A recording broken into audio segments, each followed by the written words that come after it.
anyone who talks to Trump without being openly antagonistic has to be shut down and silenced. The media links us all together. And the media is where people are being silenced because the media has been, in theory, democratized. Now everybody has a voice. Everybody who thinks whatever they think can go on if they're on X. And X has a lot of unpleasant people. Believe me, I've been a target of them. They can be very unpleasant people saying incredibly ridiculous, incredibly absurd things that actually are misinformation. But I think it'll work. I think people can stand up for themselves. I think people can argue back. I think people can shout them down. I think people can do all kinds of things. They can bring facts against misinformation, which would be an interesting thing for the government to do, but they can't do that because of the bad stuff they're doing. So now the Scotland Yard is literally threatening to arrest people here, especially Elon Musk, who's driving them crazy. In The Guardian, which is the left-wing London paper, Jonathan Friedland writes, "You know who else should be on trial for the UK's far-right riots? Elon Musk. It's good that so many of those responsible for a week of terrifying far-right violence are facing an especially swift and severe form of justice that the George Floyd race rioters in England did not face. But there's one extremely rich and powerful suspect who should join them in the dock if the UK authorities truly want to hold accountable all those who unleashed riots and pogroms in Britain. They need to go after Elon Musk because he lets people speak and he speaks himself." And also, once going back to Douglas Murray, he says the guy who wrote this, Friedland, wrote a pseudonymous novel in which he fantasized about assassinating Donald Trump. Gee, that's too bad. There's also a guy who worked for Twitter before it was Elon Musk, and he wrote an article also saying that Musk should be penalized in some way for allowing free speech, this kind of American idea of free speech, which just allows hate, and it's all about making money. God forbid that anybody should make money. The EU, some guy called the Internal Market Commissioner. Who? No idea what he does. Probably no one has any idea what he does. Probably he doesn't know what he does. His children probably look at him and say, "What do you do for a living, Daddy?" And he says, "I don't know, but they keep giving me money, so I keep doing it." The Internal Market Commissioner of the EU, a guy named Thierry Breton, he sent Musk a letter saying, "You have to report to me and tell me what you're doing, and you make sure you don't make people feel unsafe." This is about what? Musk is interviewing Trump. He is giving a discussion with Trump. It wasn't really an interview, it was a discussion with Trump. And he doesn't want people to be made to feel unsafe. To say one good thing about the EU, they did rebuke him and say he had no right to write this letter.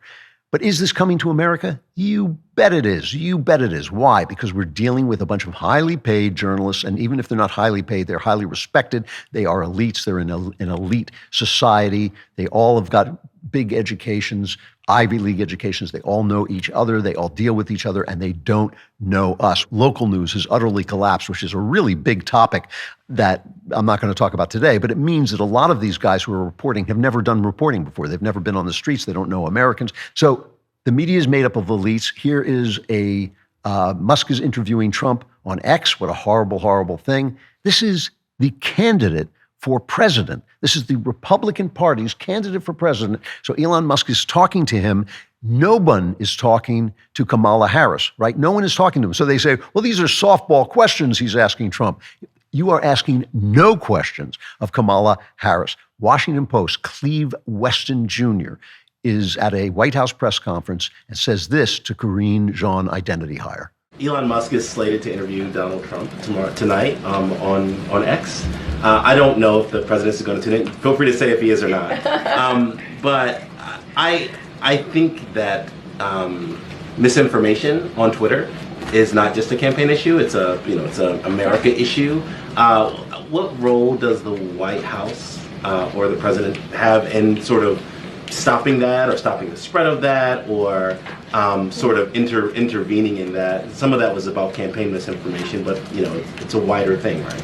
So you remember during the Trump administration when Trump would say these are the enemy of the people, and Anderson Cooper would come on, he'd tear up about the First Amendment and all that. Everybody on CNN cried all through the Trump administration, but it kept their crappy network alive.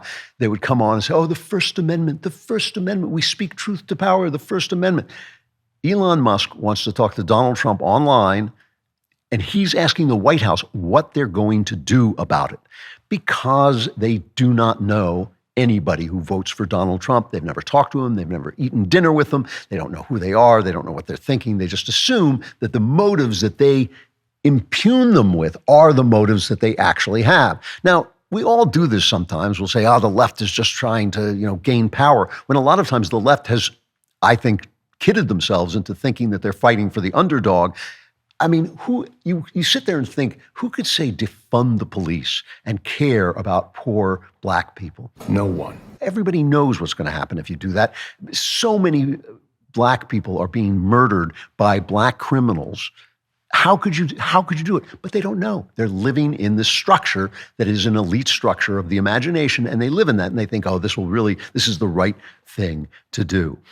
So now Trump goes on with Elon Musk, and X gets absolutely attacked so that their tech goes bad.